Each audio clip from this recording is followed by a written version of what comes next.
प्रश्न 9 पहा. 7, 33, 46, प्रश्नचिन्ह 5, 15, 22, 10 आणि 82. तर यामध्ये काय संबंध दडलेला आहे? तर छोट्या लहान संख्येकडून मोठ्या संख्येकडे आपण संख्या चढत्या क्रमाने लावायच्या. त्यामध्ये फरक कितीचा आहे तो पाहायचा आणि ज्या पद्धतीने संबंध लागलाय त्या पद्धतीने पुढच्या संख्येचा आपण संबंध लावायचा आहे आपण ना. तर आपण पाहूया. तर पहा, आपण संख्या लिहिलेल्या आहेत 5, 7, 10, 15, 22, 33, 46 आणि 82. आता 5 मध्ये आणि 7 मध्ये फरक कितीचा आहे? 2चा. इथं 3चा येतोय, इथं 5चा येतोय, इथं 7चा येतोय आणि या ठिकाणी 10चा येतोय. म्हणजे 2, 3, 5, 7, 10. त्याच्यानंतर या ठिकाणी कितीचा आहे? 13चा आहे. सॉरी, या ठिकाणी 11चा फरक येतोय. 11, 33 आणि या ठिकाणी कितीचा फरक येतोय? 13चा फरक येतोय.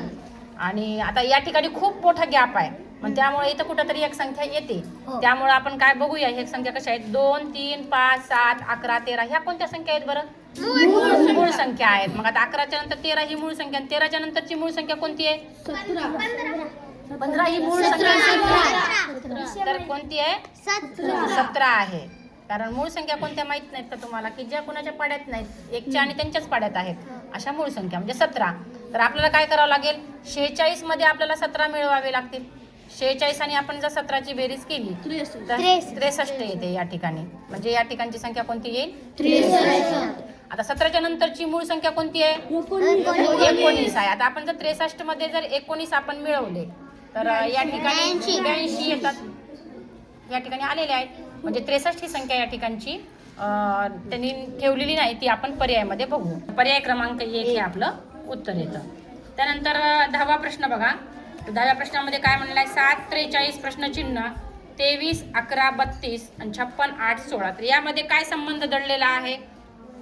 तर आपण ह्या सुद्धा संख्या आपण क्रमाने लिहून घेऊ आणि मग याच्यामध्ये काय संबंध दडलाय ते पाहूया आपण. या ठिकाणी बघा, 7 मध्ये आणि 8 मध्ये 1चा फरक आहे. 8 आणि 3 11. 11 मध्ये आणि 16 मध्ये 5चा फरक आहे. 16 मध्ये आणि 23 मध्ये कितीचा फरक आहे? 7चा फरक येतो. 23 आणि 32 मध्ये कितीचा फरक आहे? 9चा आहे. आणि 32 मध्ये आणि 43 मध्ये 11चा फरक दिसतोय.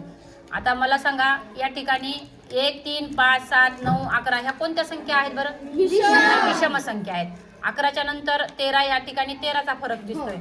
आता मला सांगा, 11च्या नंतर 13, 13च्या नंतरची विषम संख्या कोणती आहे? 15 आहे. मग आता ही 15, 56 मध्ये आपल्याला 15 मिळवावे लागतील. 71. तर 71 येतात. म्हणून पुढची संख्या कोणती येते? 71 येते. या ठिकाणी पर्याय क्रमांक 3 हे आपलं उत्तर आहे. या ठिकाणी प्रश्न 11वा काय आहे की 5, 4, 32, 7, 3, 23, 9, 2, 5, 4, 22, 7, 3, 23 आणि 9, 2 प्रश्नचिन्ह. तर या ठिकाणी कोणता संबंध दडलेला आहे बरं?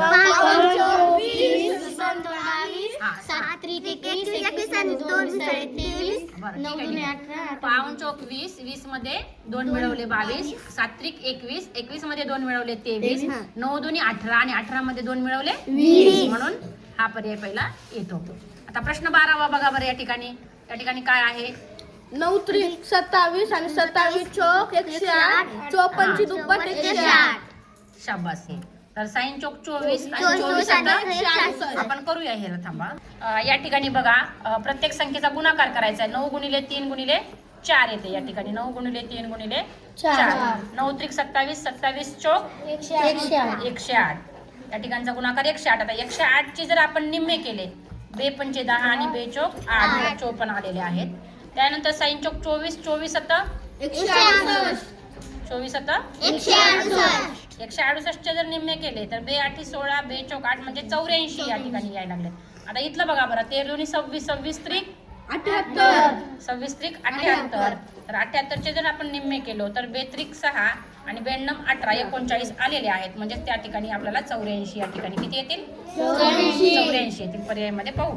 पर्याय क्रमांक 4 हे आपलं उत्तर यायला लागलेलं आहे. म्हणजे प्रत्येक वरच्या संख्येचा गुणाकार केला आणि आलेल्या गुणाकाराची निम्मी मधली संख्या आहे. कळालं का? आता प्रश्न 13वा काय म्हणते बघा. 11, 6, 13 प्रश्नचिन्ह 8, 15, 10, 33 आणि 16, 5, 21, 42. आता या ठिकाणी प्रश्नचिन्ह दिलेला आहे. म्हणजे या कोपऱ्यावरच्या संख्या कशा आलेल्या आहेत? त्याचं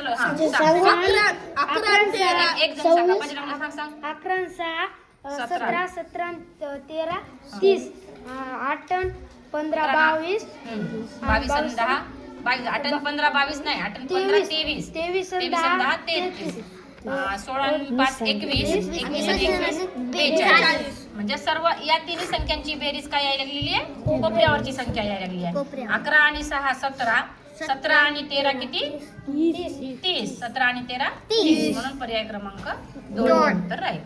आता प्रश्न 14वा काय म्हणते बघा 12 3 3 54 7 5 83 प्रश्नचिन्ह 2.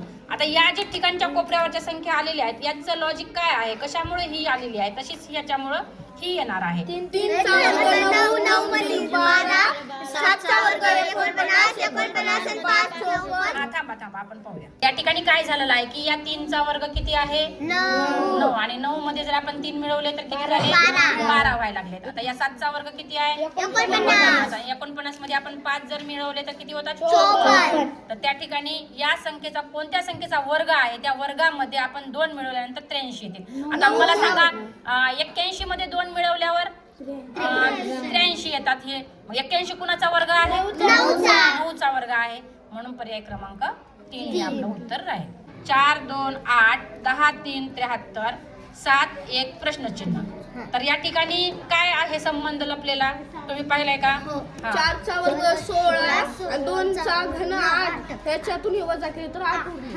छान 4 चा घन वर्ग 4 चा वर्ग 16 आणि 2 चा घन 8 आणि 2 चा घन किती 8 आणि 16 मधून जर आपण 8 काढले तर 8 उरले. शाबास. तसं 10 चा वर्ग 100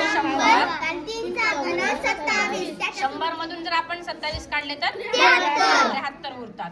7 चा वर्ग 49 1 चा घन 49 मधून 1 काढले 48. एक जण बोला हा शाबास शाबास छान केलाय तुम्ही. क्रमांक 4 हे आपलं उत्तर राहणार आहे. आता 16वा प्रश्न काय बघा 5 6 89 4 5 39 3 4 प्रश्नचिन्ह. तर या ठिकाणी काय संबंध दडलेला आहे अभ्यासामध्ये काय कळालं तुम्हाला 5 चा घन 125 6 चा वर्ग 36 याच्यातून हे वजा केले तर म्हणजे या वरच्या ठिकाणच्या सारखंच आहे. म्हणजे या 5 चा वर्ग केला तुम्ही 5 चा घन केला 5 चा घन केल्यावर किती आलं 125 5 चा घन 125 आणि 6 चा वर्ग 36 या दोघांची वजाबाकी केली आहे म्हणजे 125 मधून 36 गेले तर 89 राहिले. या ठिकाणी 4 चा घन काय आहे 64 4 चा घन 64 आणि 5 चा वर्ग 25 64 मधून 25 गेले 39 मग 3 चा घन किती 27 आणि 4 चा वर्ग 27 मधून जर 16 गेले तर किती उरतात 11 27 मधून 16 गेल्यावर 11 होतात म्हणून पर्याय क्रमांक 2 हे आपलं उत्तर राहील. म्हणजे या संख्येचा घन या संख्येचा वर्ग या घनातून या संख्येच्या घनातून या संख्येचा वर्ग वजा केल्यास पुढची संख्या मिळते. म्हणून तसंच आपण 3 चा घन केला 3 च्या घनातून 4 चा वर्ग वजा केला म्हणून आपल्याला 11 हे उत्तर मिळालेलं आहे. प्रश्न 17वा काय म्हणते बघा 2 1 3 4 1 प्रश्नचिन्ह त्यानंतर 16 1 81. तर या ठिकाणी तुम्ही सराव करताना तुम्हाला काय समजलं याच्यात कुठला संबंध आहे 1 मिनिट या ठिकाणी एक जण सांगा मला 2 चा वर्ग 4 4 चा वर्ग 16 1 चा वर्ग 1 1 चा वर्ग 1 3 चा वर्ग 9 9 चा वर्ग 81. छान 2 चा वर्ग इथं 4 आलेला आहे 4 चा वर्ग इथं 16 आलेला आहे 1 चा वर्ग 1 1 चा वर्ग 1 3 चा वर्ग 9 आणि 9 चा वर्ग 81. तुम्ही सगळ्यांनी खूप छान अभ्यास केलाय. मी सर्वांना सांगण्याची संधी देते मी या ठिकाणी तुम्ही गडबड करायची नाही. या ठिकाणी आपण 9 आपलं हे उत्तर येणार आहे म्हणजेच पर्याय क्रमांक 2 हे आपलं उत्तर येईल. 18वा प्रश्न काय म्हणते बघा 47 67 41 37 प्रश्नचिन्ह 71 59 43 61. तर या ठिकाणी आपलं मधल्या संख्येचं लॉजिक काय असेल काय संबंध दडलेला आहे मधल्या संख्येमध्ये. आता या ठिकाणी कोण सांगते 43 नंतरची 53 ही मूळ संख्या म्हणजे सलग येणाऱ्या सगळ्या मूळ संख्या आहे. छान म्हणजे 43 नंतरची 53 ही मूळ संख्या आहे. 43 नंतरची 53 नाहीये 43 ची 47 आहे. आता तर 37 नंतर 41 नंतर 43 नंतर 47 नंतर 53 या ठिकाणी मग सगळ्या सलग येणाऱ्या मूळ संख्या असल्यामुळे पर्याय क्रमांक 3 उत्तर राहील. 19वा प्रश्न काय म्हणते? 13, 36, 49, प्रश्नचिन्ह 26, 63, 64, 39, 103. तर यामध्ये काय संबंध दडलेला आहे बरं? त्या ठिकाणी सांगा. आणि काय संबंध आहे? डावीकडील व मधील संख्यांची बेरीज. हा, डावीकडील व मधील संख्यांची बेरीज. ही पुढची संख्या आहे. शाबास. म्हणजे 13 आणि 36 ची बेरीज 49 आहे. हा, त्याच्यानंतर 39 आणि 64 ची बेरीज 103 आहे. तर आता 26 या संख्येमध्ये 26 मिळून 63 येतात. 63 मधून आपण 26 जर वजा केले तर आपल्याला ही संख्या मिळते. 63 मधून जर 26 काढले तर 37 उरतात. म्हणून पर्याय क्रमांक 4 हे उत्तर आपलं आहे.